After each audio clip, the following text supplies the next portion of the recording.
എല്ലാവർക്കും ഒരിക്കൽ കൂടി നേച്ചർ ഓഫ് ക്രിയേഷൻസിലേക്ക് സ്വാഗതം. നമ്മുടെ ഇന്നത്തെ വിഷയം എന്ന് പറയുന്നത് ഇപ്പോൾ നമ്മുടെ കേരളത്തിൽ സംസാര വിഷയമായിക്കൊണ്ടിരിക്കുന്ന ശബരിമലയിലെ ആഗോള അയ്യപ്പ സംഗമത്തിന്റെ കാര്യം തന്നെയാണ്. അതിൽ എന്തൊക്കെയാണ് സംഭവിച്ചത്, അതിന്റെ അനന്തരഫലങ്ങൾ എന്തൊക്കെയാണ് എന്നൊക്കെ നമുക്കൊന്ന് പരിശോധിക്കാം. തീർച്ചയായും ഇതൊക്കെ നമ്മൾ അറിഞ്ഞിരിക്കേണ്ട കാര്യങ്ങൾ തന്നെയാണ്. നമുക്കറിയാം, ശബരിമലയിൽ യുവതി പ്രവേശനവുമായി ബന്ധപ്പെട്ട് ഹൈക്കോടതിയുടെ ഒരു ഉത്തരവൊക്കെ ഉണ്ടായിരുന്നു. അത് നമ്മുടെ LDF സർക്കാർ അത് നടപ്പിലാക്കുകയും ചെയ്തു. അതിനെക്കുറിച്ചൊക്കെ പല വിവാദങ്ങളും ഒക്കെ നമുക്ക് മനസ്സിലാക്കിയതാണ്. എന്നാൽ ഇപ്പോഴത്തെ വിവാദം അതൊന്നുമല്ല, അതിനോടനുബന്ധിച്ച് ഉള്ളത് തന്നെയാണ്. അപ്പോൾ അതിനെക്കുറിച്ച് പഠിക്കണമെങ്കിൽ ഈ 3 ഘട്ടങ്ങളിലായിട്ടാണ് ശബരിമലയിലെ ചില പ്രശ്നങ്ങൾ നടന്നുകൊണ്ടിരുന്നത്. അതെന്തൊക്കെയാണെന്ന് നോക്കണം. അപ്പൊ നമുക്ക് ഈ ശബരിമലയുമായി ബന്ധപ്പെട്ട നിയമ പോരാട്ടങ്ങളൊക്കെ ആരംഭിക്കുന്നത് എങ്ങനെയാണ്, എവിടെ മുതലാണ് എന്നൊക്കെ ഒന്ന് പഠിക്കണം. ഇപ്പോൾ സംസ്ഥാന സർക്കാരിന് ഐക്യദാർഢ്യം പ്രഖ്യാപിച്ചിരിക്കുന്ന സാഹചര്യമാണ് NSSന്റേത്. എല്ലാവർക്കും അറിയാവുന്നതുപോലെ തന്നെയാണത്. അപ്പൊ ആ സാഹചര്യത്തിൽ പിണറായി വിജയന്റെ സംസ്ഥാന സർക്കാർ നല്ലതാണ് എന്നാണ് NSSകാർ പറയുന്നത്. അത് ശരിയാണോ NSSകാരുടെ കണ്ടെത്തൽ? അതും നമുക്ക് പരിശോധിക്കണ്ടേ. ഈ ശബരിമല വിഷയം എന്ന് പറയുന്നത് കേരള രാഷ്ട്രീയത്തിൽ 2-3 ഘട്ടങ്ങളായിട്ടാണ് വ്യാപിച്ചു കിടക്കുന്നത്. അതിൽ 1-ാം ഘട്ടം ഏതെന്ന് നമ്മളൊന്ന് പരിശോധിച്ചാൽ, നമ്മൾ ഈ 3 ഘട്ടങ്ങളെ കുറിച്ച് അറിയുന്നതിന് മുമ്പ് തന്നെ നമ്മൾ എന്താണ് ശബരിമല വിഷയമെന്ന് നമ്മൾ അറിഞ്ഞിട്ടുണ്ടല്ലോ. ഇപ്പോൾ നടന്നുകൊണ്ടിരിക്കുന്നതായതുകൊണ്ട് അത് ഞാൻ വിശദീകരിക്കേണ്ട കാര്യമില്ല. പക്ഷേ മൊത്തത്തിൽ എന്താണ് എന്നൊരു അവലോകനം ചെയ്യണമെങ്കിൽ ഈ 3 ഘട്ടങ്ങളിൽ ആദ്യത്തെ ഘട്ടം നമുക്കൊന്ന് മനസ്സിലാക്കാം. 3 ഘട്ടങ്ങളും മനസ്സിലാക്കിയെങ്കിലേ നമുക്കത് കൃത്യമായി നിർവഹിക്കാൻ പറ്റുകയുള്ളൂ. അപ്പോൾ ആദ്യത്തെ ഘട്ടം എന്ന് പറയുന്നത്, നമ്മൾ ഇപ്പോൾ നിൽക്കുന്നതും ഏത് ഘട്ടത്തിലാണെന്ന് നമുക്കറിയാമല്ലോ. ശബരിമല വിഷയത്തിന്റെ 3-ാം ഘട്ടത്തിലാണ് ഇപ്പോൾ നമ്മൾ നിൽക്കുന്നത്. ഈ 3-ാം ഘട്ടം എന്താണെന്ന് നമ്മൾ മനസ്സിലാക്കണമെങ്കിൽ അതിന്റെ 1-2 ഘട്ടങ്ങൾ നമ്മൾ മനസ്സിലാക്കണ്ടേ? തീർച്ചയായും അറിഞ്ഞിരിക്കണം. 1-ാം ഘട്ടം എന്താണെന്ന് നമുക്ക് നോക്കാം. അതിനുശേഷം 2-3 ഘട്ടങ്ങൾ എന്തൊക്കെയാണെന്ന് നമുക്ക് വിശദീകരിക്കാം. നമ്മൾ കുറെ കാലം പിന്നോട്ട് പോകേണ്ടി വരും. പിന്നോട്ട് ചെന്നാൽ 1990 ഓഗസ്റ്റ് 19 കേരളത്തിലെ ദിനപത്രങ്ങൾ ഒരു ഫോട്ടോ പ്രസിദ്ധീകരിക്കുകയുണ്ടായി. എന്താണ്? ആർക്കും ഇപ്പോൾ ഓർമ്മയുണ്ടാവില്ല, അതുകൊണ്ട് ഞാൻ പറയാം. 35 വർഷങ്ങൾക്ക് മുമ്പാണ് മാധ്യമങ്ങൾ ഒരു ഫോട്ടോ പ്രസിദ്ധീകരിക്കുന്നത്. അവിടെ മുതലാണ് ശബരിമലയുടെ വിഷയങ്ങൾ ആരംഭിച്ചു തുടങ്ങുന്നത്. അപ്പൊ ആ ഫോട്ടോ എന്താണെന്ന് നോക്കിയാൽ, ആ ഫോട്ടോഗ്രാഫ് എന്ന് പറയുന്നത് അന്ന് 35 വർഷങ്ങൾക്ക് മുമ്പ് ദേവസ്വം കമ്മീഷണറായിരുന്ന S. ചന്ദ്രയുടെ കൊച്ചുമകൾക്ക് ശബരിമലയിൽ വെച്ച് ചോറൂണ് നൽകിയതിന്റെ ദൃശ്യമായിരുന്നു ആ ഫോട്ടോഗ്രാഫ്. അതിനെ ചൊല്ലിയാണ് പിന്നീട് വിഷയങ്ങൾ ആരംഭിച്ചത്. ആ ഫോട്ടോഗ്രാഫാണ് 1990 ഓഗസ്റ്റ് 19 35 വർഷങ്ങൾക്ക് മുമ്പ് പത്രങ്ങളിൽ പ്രസിദ്ധീകരിച്ചു വരുന്നത്. അപ്പോൾ 1990 തന്നെ ശബരിമലയിൽ യുവതീ പ്രവേശനം അനുവദിക്കരുതെന്ന് ആവശ്യപ്പെട്ടുകൊണ്ട് ഹൈക്കോടതിയിൽ ഒരു ഹർജി സമർപ്പിക്കുകയുണ്ടായി. ആ ഹർജി കൊടുത്തതിന്റെ അടുത്ത വർഷം, അതായത് 1991 ഹൈക്കോടതി അസന്നിഗ്ധമായ ഒരു വിധി പ്രഖ്യാപിച്ചു. എന്തായിരുന്നു ആ വിധി പ്രഖ്യാപനമെന്ന് നോക്കിയാൽ, ശബരിമലയിൽ യുവതികൾ പ്രവേശിക്കാൻ പാടില്ല എന്നുള്ളതായിരുന്നു ആ വിധി, ജഡ്ജ്മെന്റ്. എന്നാൽ കുറെ കൂടി കഴിഞ്ഞ് മുന്നോട്ട് വരുമ്പോൾ 2006 അഖിലേന്ത്യാ ലോയേഴ്സ് അസോസിയേഷൻ എന്ന് പറയുന്ന ഒരു സംഘടന സുപ്രീം കോടതിയിൽ ഒരു ഹർജി സമർപ്പിക്കുകയുണ്ടായി. ആ ഹർജി എന്തായിരുന്നു? യുവതീ പ്രവേശം ശബരിമലയിൽ അനുവദിക്കണം എന്നുള്ളതിനുള്ള ഒരു ഹർജിയായിരുന്നു. ഈ ഹർജി 2006 സമർപ്പിക്കപ്പെട്ടത്. അങ്ങനെ വരുമ്പോൾ 12 വർഷങ്ങളാണ് നിയമ പോരാട്ടം അവിടെ നടക്കുകയുണ്ടായത്. ഒടുവിൽ 2018 സെപ്റ്റംബർ 28 സുപ്രീം കോടതിയുടെ 5-അംഗ ഭരണഘടനാ ബെഞ്ച് ശബരിമലയിൽ യുവതികളെ പ്രവേശിപ്പിക്കാം എന്നൊരു വിധി പ്രഖ്യാപിച്ചു. അപ്പോൾ ആ വിധി കേട്ടപാടെ ആ വിധി കേരളത്തിൽ നടപ്പാക്കാൻ വേണ്ടി അന്ന് കേരളത്തിൽ അധികാരത്തിലിരുന്ന ആരാണ്? നമ്മുടെ പിണറായി വിജയൻ സർക്കാർ തീരുമാനിക്കുന്നു. എന്നാൽ ആ വിധിയെ CPM കോൺഗ്രസും CPM സ്വാഗതം ചെയ്തപ്പോൾ അതിനോടൊപ്പം തന്നെ കോൺഗ്രസുകാരും BJP-കാരും സ്വാഗതം ചെയ്ത വിധിയായിരുന്നു ആ ഒരു വിധി എന്ന് പറയുന്നത്. ഇവിടെ നമ്മൾ മനസ്സിലാക്കേണ്ടത് BJP-കാരും കോൺഗ്രസുകാരും ആ വിധിയെ സ്വാഗതം ചെയ്തിട്ടുണ്ടായിരുന്നു എന്നുള്ളതാണ്. BJP എതിർത്തിട്ടില്ല, അതുപോലെ തന്നെ കോൺഗ്രസുകാരും എതിർത്തിട്ടില്ല. അതിന്റെ കാരണം എന്താണെന്ന് എല്ലാവർക്കും മനസ്സിലായി കാണുമല്ലോ. കേരളത്തിലെ സ്ത്രീകൾ എന്ന് പറയുന്നത് വലിയൊരു ശതമാനം വോട്ട് ബാങ്കാണ്. അതിനെ ആർക്കും നഷ്ടപ്പെടുത്താൻ കഴിയില്ല. ആ സ്ഥിതിക്ക് സ്ത്രീകളുടെ തുല്യത ഉയർത്തിപ്പിടിക്കുന്ന ഒരു വിധിയാണ് സുപ്രീം കോടതിയുടെ ഭാഗത്തു നിന്നുണ്ടായിരിക്കുന്നത്. അതുകൊണ്ട് തന്നെ ആ വിധിക്കെതിരായി ഒരു നിലപാടെടുത്താൽ സ്ത്രീകൾ ഒന്നടങ്കം എതിരാകുമോ എന്നൊരു ആശങ്ക ഉണ്ടായിരുന്നു. അതായത് ആ വിധിയെ എതിർക്കുന്നവർക്കെതിരെ സ്ത്രീകളുടെ ഒരു എതിർപ്പുണ്ടാകുമോ എന്നൊരു ആശങ്ക ഉണ്ടായിരുന്നു. ആ ഒരു ഭയം BJP-ക്കും കോൺഗ്രസിനും ഉണ്ടായിരുന്നു. അതുകൊണ്ട് തന്നെ ആ ഒരു വിധിയെ സ്വാഗതം ചെയ്യുകയാണ് കോൺഗ്രസും BJP-യും ചെയ്തത്. അപ്പോൾ അന്ന് ഭരിക്കുന്ന സർക്കാരായിരുന്നു, CPM ആയിരുന്നു ശബരിമലയിൽ യുവതീ പ്രവേശനത്തിനുള്ള ഒരു സത്യവാങ്മൂലം സമർപ്പിച്ചത് സുപ്രീം കോടതി വിധി നടപ്പിലാക്കാൻ വേണ്ടി. ഭരണപക്ഷം കൊടുത്ത സത്യവാങ്മൂലത്തിന്റെ അടിസ്ഥാനത്തിൽ കൂടിയാണ് സുപ്രീം കോടതി ആ വിധി പ്രഖ്യാപിച്ചത്. ആ സ്ഥിതിക്ക് അന്നത്തെ സർക്കാർ ആ വിധിയെ സ്വാഗതം ചെയ്തു എന്ന് മാത്രമല്ല, അന്നത്തെ ഭരണ സർക്കാർ ഒരു രണ്ടാമത്തെ ഒരു നവോത്ഥാനത്തിന് ഇറങ്ങിത്തിരിക്കുകയാണ് ഉണ്ടായത്. നവോത്ഥാനം എന്ന് പറയുമ്പോൾ മനസ്സിലായല്ലോ. രണ്ടാം നവോത്ഥാനം എന്ന് പറയുമ്പോൾ ഒന്നാം നവോത്ഥാനം എന്തായിരുന്നു എന്നുകൂടി പറയേണ്ടി വരും.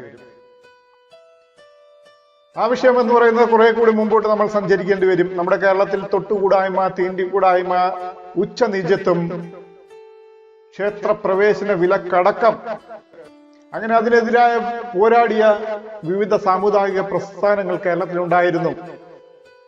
എന്തായാലും ആ പോരാട്ടങ്ങളിൽ കൂടെ തന്നെയാണ് നമ്മൾ ഈ കാണുന്ന കേരളം നമ്മൾ കൊണ്ടുവന്നത്. അന്നത്തെ നിജത്വവും തൊട്ടുകൂടായ്മയും തീണ്ടിക്കൂടായ്മയും ക്ഷേത്രപ്രവേശന വിലക്കും ഒക്കെ ഉണ്ടായിരുന്നെങ്കിൽ ഇന്നത്തെ കേരളം എന്താകുമായിരുന്നു? അന്നത്തെ അവസ്ഥയിൽ ഒന്ന് ചിന്തിച്ചു നോക്കുക.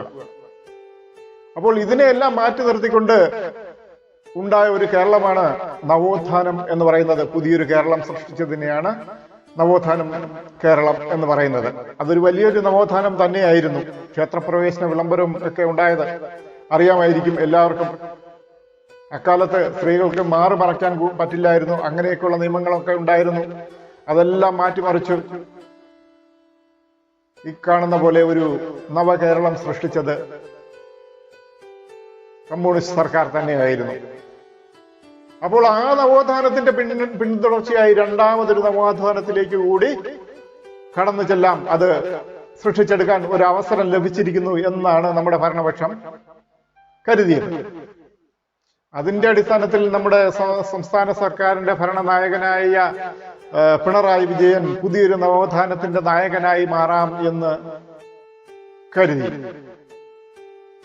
അങ്ങനെയാണ് CPM ഈ പറയപ്പെടുന്ന സുപ്രീം കോടതി വിധി നടപ്പിലാക്കാൻ വേണ്ടി അടുത്ത ദിവസം തന്നെ ഇറങ്ങി പുറപ്പെട്ടത്. അതിന്റെ അടിസ്ഥാനത്തിൽ പോലീസ് അകമ്പടിയോടുകൂടി തന്നെ ശബരിമലയിൽ സ്ത്രീകളെ പ്രവേശിപ്പിക്കാനുള്ള നടപടികൾ സ്വീകരിച്ചു. അപ്പോൾ ഞാൻ മുൻപ് പറഞ്ഞു വന്നത് എന്താണ്? ഇതാണ് ശബരിമല വിഷയവുമായി ബന്ധപ്പെട്ട ഒന്നാമത്തെ ഘട്ടം എന്ന് പറയുന്നത്. ഇനി പറയേണ്ടത് നമുക്ക് രണ്ടാം ഘട്ടത്തെ കുറിച്ചാണ്. രണ്ടാം ഘട്ടം ആരംഭിക്കുന്നത് എപ്പോഴാണെന്ന് നമ്മളൊന്ന് പരിശോധിക്കണ്ടേ. ശബരിമല വിധി പ്രഖ്യാപനം വരുന്നത് 2026 ഓഗസ്റ്റ് 18-നാണ്. ആ പ്രസ്താവം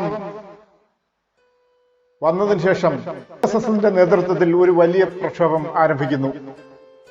ആ സമയത്ത് ശബരിമലയിലെ സ്ത്രീ പ്രവേശനവുമായി ബന്ധപ്പെട്ട് പൊതുജനങ്ങൾക്കിടയിൽ ഒരു വലിയൊരു കൊടുങ്കാറ്റ് തന്നെ രൂപപ്പെട്ടു വരുന്നുണ്ടായിരുന്ന വിവരം നമുക്കറിയാം. ആ കൊടുങ്കാറ്റിനെ തിരിച്ചറിയാനായി CPM-നോ BJP-ക്കോ കോൺഗ്രസിനോ കഴിഞ്ഞില്ല എന്നുള്ളതാണ് വസ്തുത.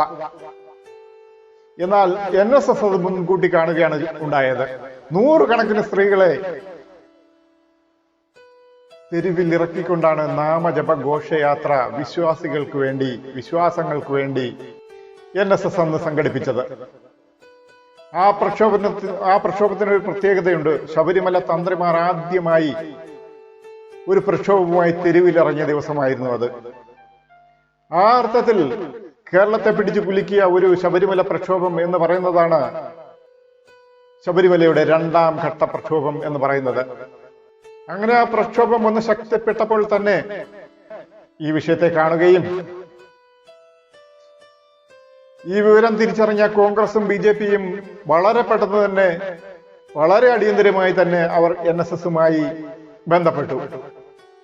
അവരുടെ കൂടെ അങ്ങ് ജോയിന്റ് ആയി.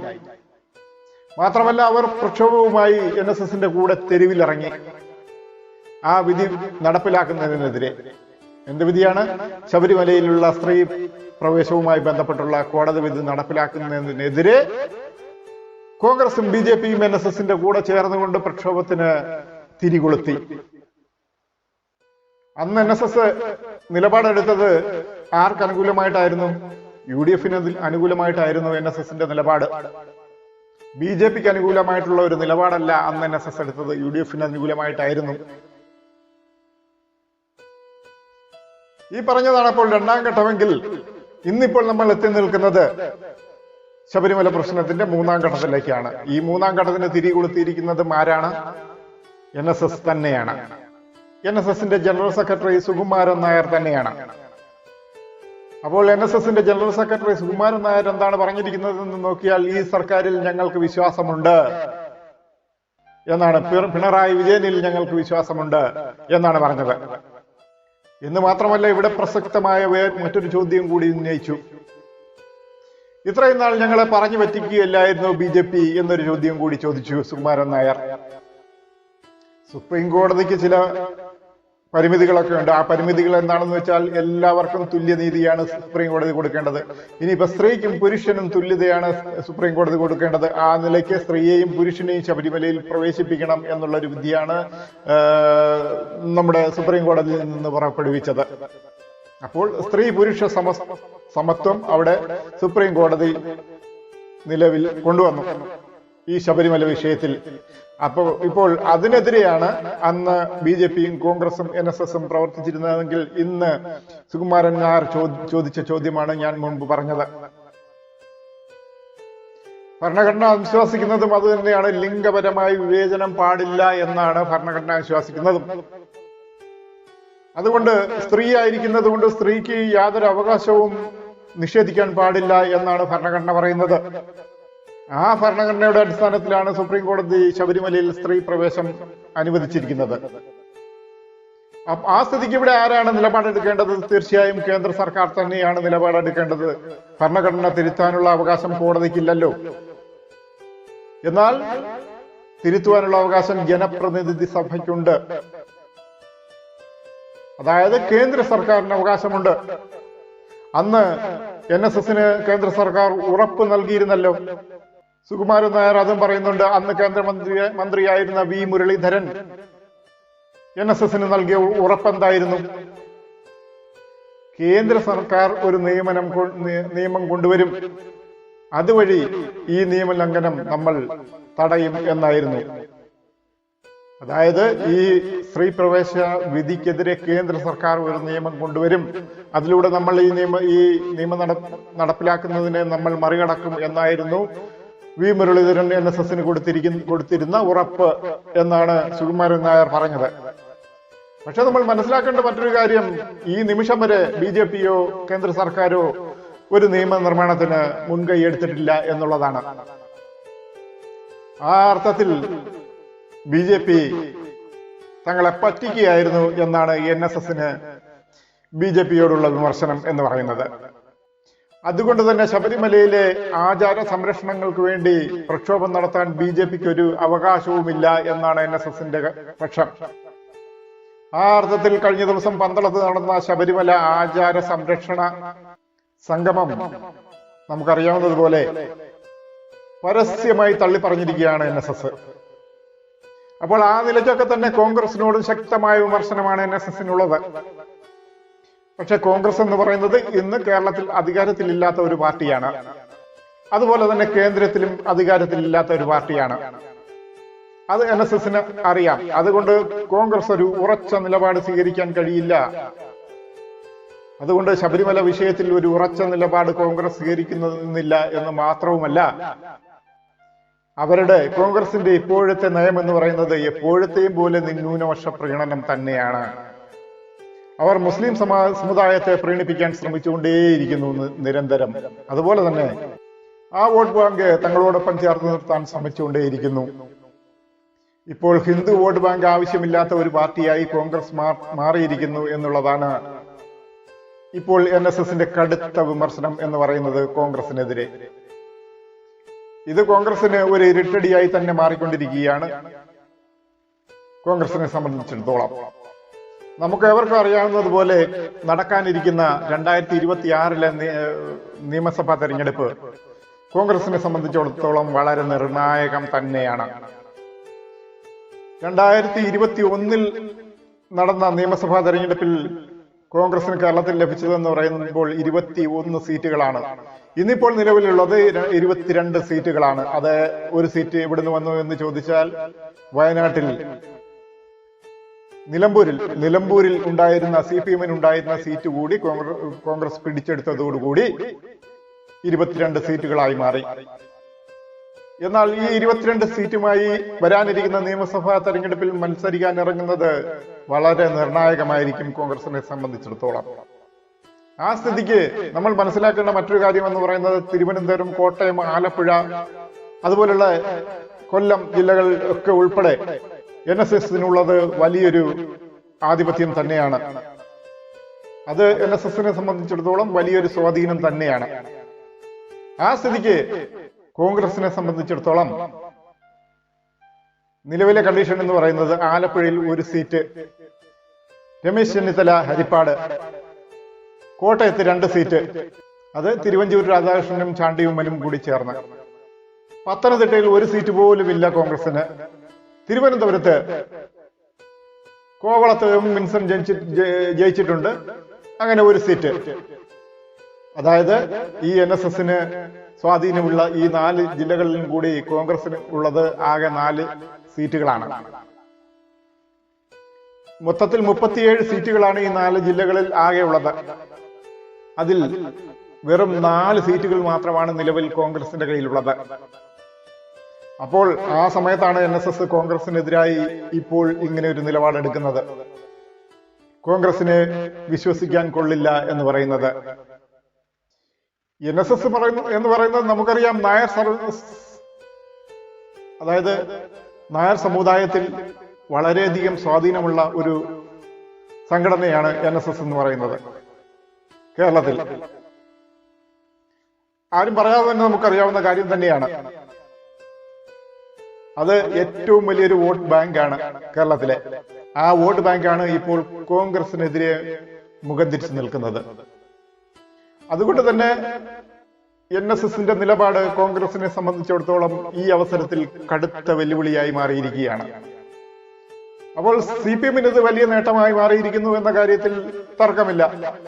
ഇപ്പോൾ നമുക്ക് അറിയാവുന്നതുപോലെ തന്നെ 2016 നിയമസഭാ തെരഞ്ഞെടുപ്പിൽ CPM-ന് വലിയൊരു ഭൂരിപക്ഷമാണ് ഉണ്ടായിരുന്നത്. 91 സീറ്റുകളോടുകൂടിയാണ് പിണറായി വിജയൻ അന്ന് അധികാരത്തിൽ വരുന്നത്. അന്ന് തീർച്ചയായും ഈ ഹിന്ദു വോട്ട് ബാങ്ക് എന്ന് പറയുന്നത് CPM-നോടൊപ്പമായിരുന്നു. അത് മാത്രമല്ല, കേരളത്തിലെ ന്യൂനപക്ഷങ്ങൾ മുഴുവനും CPM-ന് അനുകൂലമായിട്ടായിരുന്നു നിന്നത്. LDF-ന് അനുകൂലമായിട്ടാണ് വോട്ട് ചെയ്തത്. അതുകൊണ്ട് തന്നെയാണ് പിണറായി സർക്കാർ എന്ന് പറയുന്നത് ഒരു വലിയ ഭൂരിപക്ഷത്തോടു കൂടി കേരളത്തിൽ വന്നത്. അന്ന് ന്യൂനപക്ഷങ്ങൾ ഒപ്പം നിൽക്കുന്നു എന്ന് പറയുന്ന ഒരു വലിയൊരു നേട്ടം കൈവന്നപ്പോൾ CPM-ന് ചില തെറ്റിദ്ധാരണകൾ ഉണ്ടായോ എന്ന് നമ്മൾ ചോദിക്കേണ്ടതുണ്ട്. ഈ ഹിന്ദു വോട്ട് ബാങ്ക് എന്ന് പറയുന്നത് ഒരു CPM-നെ സംബന്ധിച്ചിടത്തോളം ഒരു ഫിക്സഡ് വോട്ട് ബാങ്ക് ആണ്. അതോടൊപ്പം തന്നെ ന്യൂനപക്ഷങ്ങൾ ഇപ്പോൾ CPM-നോടൊപ്പം വന്നിരിക്കുന്നു. അതുകൊണ്ട് അവരെ എപ്പോഴും പ്രീണിപ്പിച്ച് നിർത്തണം എന്നൊരു തീരുമാനത്തിലേക്ക് ആരെത്തിച്ചേർന്നു? CPM എത്തിച്ചേർന്നു. അതിന്റെ ഫലമായിട്ടാണ് പൗരത്വ നിയമത്തിന്റെ പ്രശ്നത്തിലാണെങ്കിലും ഏകീകൃത സിവിൽ കോഡിന്റെ പ്രശ്നത്തിലാണെങ്കിലും തന്നെയും അതുപോലെ നമ്മുടെ ഫലസ്തീൻ വിഷയത്തിലാണെങ്കിലും ഒക്കെ തന്നെ CPM വലിയ വലിയ പ്രക്ഷോഭങ്ങൾ അതാത് ഘട്ടങ്ങളിൽ പ്രഖ്യാപിക്കുന്നു. ന്യൂനപക്ഷങ്ങളെ കൂട്ടത്തിൽ നിർത്താൻ തന്നെ ശ്രമിക്കുന്നു. അപ്പോൾ സംഭവിച്ചത് എന്താണെന്ന് വെച്ചാൽ ഹിന്ദു വോട്ട് ബാങ്കിൽ ചോർച്ചയുണ്ടായി. ഈ വോട്ട് ചോർച്ച CPM തിരിച്ചറിഞ്ഞിട്ടുണ്ട്. അതിന്റെ ഭാഗമായി തന്നെ ഹിന്ദു വോട്ട് ബാങ്കിനെ കൂടെ നിർത്താൻ എന്നുള്ളൊരു ലക്ഷ്യത്തിൽ തന്നെയാണ് അയ്യപ്പ സംഗമം ശബരിമലയിൽ സംഘടിപ്പിച്ചത്. ഇപ്പോഴും നമുക്ക് മനസ്സിലാക്കാവുന്നത് അയ്യപ്പ സംഗമത്തിന്റെ സദസ്സിൽ എത്ര പേരുണ്ടായിരുന്നു എന്ന് നമുക്കെല്ലാവർക്കും അറിയാം. നമ്മൾ ന്യൂസിലൂടെയൊക്കെ കണ്ടത് തന്നെയാണ്. അതല്ല പ്രശ്നം. മറിച്ച് അയ്യപ്പ സംഗമത്തിന്റെ വേദിയിൽ വളരെ ആളുകളാൽ സമ്പന്നമായിരുന്നു എന്നുള്ളതാണ്. അവർക്ക് NSSന്റെ സാന്നിധ്യം ഉറപ്പാക്കാൻ കഴിഞ്ഞു. അതുപോലെ തന്നെ അവർക്ക് SNDPയുടെ പ്രാതിനിധ്യം ഉറപ്പാക്കാൻ കഴിഞ്ഞു. അതുപോലെ തന്നെ ബ്രാഹ്മണ മഠത്തിന്റെയും ശിവഗിരി മഠത്തിന്റെയും പുലയ മഹാസഭയുടെയും ഒക്കെ തന്നെ പ്രാതിനിധ്യം ഉറപ്പാക്കാൻ കഴിഞ്ഞു എന്നുള്ളതാണ്. ആ അർത്ഥത്തിൽ തന്നെ സമ്പന്നമായിരുന്നു അയ്യപ്പ സംഘത്തിന്റെ വേദി എന്ന് പറയുന്നത്. അങ്ങനെ ഒരു സോഷ്യൽ എഞ്ചിനീയറിംഗ് ആണ് യഥാർത്ഥത്തിൽ CPM മുന്നോട്ട് വെച്ചത്. ആ സോഷ്യൽ എഞ്ചിനീയറിംഗ് വിജയിക്കുന്നു എന്നാണോ നമ്മൾ ഇപ്പോൾ കരുതേണ്ടത്? NSS ജനറൽ സെക്രട്ടറി പറഞ്ഞത് എന്താണ്? VN വാസവൻ നേരിട്ട് വന്നാൽ പോലും, VN വാസവൻ കേരളത്തിലെ ദേവസ്വം മന്ത്രിയാണ്. VN വാസവൻ നേരിട്ട് വന്നാണ് ഞങ്ങൾക്ക് ഉറപ്പ് നൽകിയിരിക്കുന്നത്. സുകുമാരൻ നായരോട് ഉറപ്പ് പറഞ്ഞിരിക്കുന്നത് ഞങ്ങൾ ഈ ആചാര ലംഘനത്തിന് കൂട്ടുനിൽക്കില്ല എന്നുള്ളത്. നമുക്കറിയാം, മുൻപ് ആചാര ലംഘനത്തിന് ഇറങ്ങി പുറപ്പെട്ടവരായിരുന്നു CPM എന്ന് പറയുന്നത്. പക്ഷെ ഇപ്പോഴിതാ അവർ കഴിഞ്ഞതെല്ലാം മറക്കണം, പൊറുക്കണം എന്ന് മാപ്പ് അപേക്ഷിച്ചുകൊണ്ട് NSSുമായി ഒരു ഒത്തുതീർപ്പിലെത്തിയിരിക്കുന്നു. ശബരിമലയിലെ ആചാര ലംഘനങ്ങൾക്ക് ഞങ്ങൾ എതിരാണ്. കാരണം സുപ്രീം കോടതി ഏത് വിധി പ്രഖ്യാപിച്ചാലും നടപ്പിലാക്കേണ്ടത് ആരാണ്? നമ്മുടെ സംസ്ഥാന സർക്കാർ തന്നെയാണ്. അവർക്ക് തന്നെയാണ് അതിന്റെ ഉത്തരവാദിത്വവും നിക്ഷിപ്തമായിട്ടുള്ളത്. നമുക്ക് ഇപ്പോൾ അറിയാവുന്നതുപോലെ തന്നെ കേരളത്തിൽ 2 സഭകൾക്കിടയിൽ വലിയൊരു പോരാട്ടം നടക്കുന്നുണ്ടല്ലോ. ഓർത്തഡോക്സ് സഭയും യാക്കോബായ സഭയും തമ്മിൽ. ആ വിഷയത്തിലും സുപ്രീം കോടതി ഒരു വിധി പ്രഖ്യാപനം നടത്തിയിട്ടുണ്ട്. അതെന്താണെന്ന് അറിയാമോ? അത് നമുക്കെല്ലാവർക്കും അറിയുന്നത് തന്നെയായിരിക്കും. പക്ഷെ ആ വിധിയും പൂർണ്ണമായി സംസ്ഥാന സർക്കാർ നമ്മുടെ കേരളത്തിൽ നടപ്പിലാക്കിയിട്ടില്ല. അപ്പോൾ ഈ വിധികളെല്ലാം നടപ്പിലാക്കാൻ ഉത്തരവാദിത്തമുള്ള സംസ്ഥാന സർക്കാർ ഉറപ്പു നൽകിയിരിക്കുകയാണ് ശബരിമലയിൽ നടക്കുന്ന ആചാര ലംഘനങ്ങൾക്ക് ഞങ്ങൾ കൂട്ടുനിൽക്കില്ല എന്ന്. അതുകൊണ്ട് ആ അർത്ഥത്തിൽ ഞങ്ങൾ അവർക്കൊപ്പം തന്നെയാണെന്ന് NSSും പറഞ്ഞിട്ടുണ്ട്. പക്ഷേ NSSന്റെ നിലപാട് കോൺഗ്രസിനെതിരാണോ അതോ ഇനി VD സതീശനെതിരാണോ? ഇങ്ങനെ ഒരു ചോദ്യം കൂടി ജനങ്ങൾക്കിടയിലുണ്ട്. കാരണം VD സതീശൻ ആവർത്തിച്ച് പ്രഖ്യാപിച്ചിട്ടുള്ളത് കേരളത്തിൽ ഒരു മതനേതാക്കന്മാരുടെയും തിണ്ണനിറങ്ങാൻ ഞാൻ പോകില്ല എന്നാണ്. അതെന്താണെന്ന് വെച്ചാൽ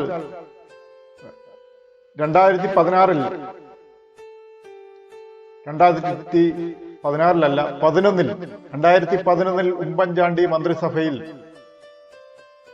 ഒരു മന്ത്രിയാകുമെന്ന് പ്രതീക്ഷിച്ചയാളാണ് VD സതീശൻ. പക്ഷെ അന്ന് സംഭവിച്ചത് VD സതീശനെ വെട്ടി VS ശിവകുമാറിനെ അവിടെ പ്രതിഷ്ഠിച്ചു. അതാരാണ് ചെയ്തത്? അത് ചെയ്തത് NSS ആണ് ചെയ്തത്. ആ വൈരാഗ്യം VD സതീശനുണ്ട്. NSSന്റെ സ്വാധീനം ചെറുതായി കാണണ്ട. രമേശ് ചെന്നിത്തലയെ ഠാക്കൂർ സ്ഥാനത്ത് പ്രതിഷ്ഠിച്ചതും NSS തന്നെയാണ്. ഇപ്പോൾ കോൺഗ്രസിന്റെ കാര്യമെടുത്താൽ കോൺഗ്രസിൽ 3 പേരെങ്കിലും മുഖ്യമന്ത്രി സ്ഥാനത്തിന് വേണ്ടി തർക്കം ഉന്നയിക്കുന്നവരുണ്ട്. ഒരാൾ VD സതീശൻ, മറ്റൊരാൾ രമേശ് ചെന്നിത്തലയാണ്. മൂന്നാമത്തെ ആരായിരിക്കും? അത് തന്നെ KC വേണുഗോപാൽ തന്നെയാണ്. ഇവർ 3 പേരുമാണ് അടുത്ത തെരഞ്ഞെടുപ്പിൽ മുഖ്യമന്ത്രി പദത്തിലേക്ക് കസേര ഉറപ്പിച്ചു വെച്ചുകൊണ്ട് നിൽക്കുന്നത്, കുപ്പായം ചിഹ്നിച്ചു വെച്ചുകൊണ്ട് നിൽക്കുന്നത്. എന്നാൽ ഇപ്പോൾ ഇടതുപക്ഷത്തോട് അനുകൂലമായൊരു സമീപനം NSS എടുക്കുന്നത് യഥാർത്ഥത്തിൽ കോൺഗ്രസിനുള്ളിൽ തന്നെ നടക്കുന്ന ഒരു ചുറ്റിക്കളിയാണോ എന്നുകൂടി പരിശോധിക്കേണ്ടതുണ്ട്. പക്ഷെ കോൺഗ്രസ് ഇപ്പോൾ അനുഭവിച്ചു വരുന്ന പല പ്രശ്നങ്ങളുണ്ട്. യൂത്ത് കോൺഗ്രസിന്റെ പ്രശ്നങ്ങൾ ഉൾപ്പെടെ യൂത്ത് കോൺഗ്രസിൽ ഒരു നേതാവിന്റെ ആവശ്യം ഇപ്പോൾ തന്നെയുണ്ട്. അങ്ങനെയുള്ള പ്രശ്നങ്ങൾ ഇപ്പോൾ നടന്നു വന്നുകൊണ്ടിരിക്കുന്ന സാഹചര്യത്തിലാണ് കോൺഗ്രസ് അടിപതറി നിൽക്കുന്നത്. എന്തായാലും നമ്മുടെ സമയക്കുറവ് മൂലം ഇനി വരുന്ന തെരഞ്ഞെടുപ്പിൽ ആദ്യത്തെ ഗോൾ ആരടിക്കും എന്ന് നമുക്ക് കാണേണ്ടതുണ്ട്. അപ്പോൾ നമസ്കാരം.